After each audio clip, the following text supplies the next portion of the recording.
Good morning. Have a nice day. So सकाळ सकाळी आता मी चहा बनवायचा आहे म्हणून सुरुवात करायला लागले. सर्वप्रथम मी कोमट पाणी पिलं, दूध तापवायला घेतलं आणि त्याच्यानंतर मी 1 चमचा फुटाणे खाल्ले. कधीही आहे ना, अनुशापोटी म्हणा किंवा सकाळी उठल्यावर ब्रश केल्यानंतर सगळ्यात आधी चहा नाही प्यायचा, नाहीतर ॲसिडिटी होते. सो तुम्ही जे काही पौष्टिक असेल, मग ड्रायफ्रूट असेल किंवा एखादं फ्रूट असेल, असं काहीही खाऊ शकता. मी आत्ता फुटाणे खाल्लेत आणि मग ते झाल्यावरती मी इकडे चहा बनवायला सुरुवात केली. सो मला ना चहासोबत आवडते ती म्हणजे खारी.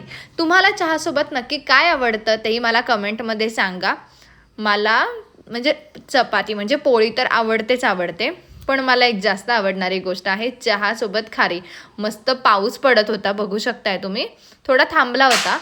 सो पाऊस, चहा आणि खारी असं मस्त एन्जॉय करत करत मी खाल्लेलं आहे बघा. आणि मला असं डीप करून खूप आवडतं, म्हणजे मी असं चिकदा करून खाते खारी.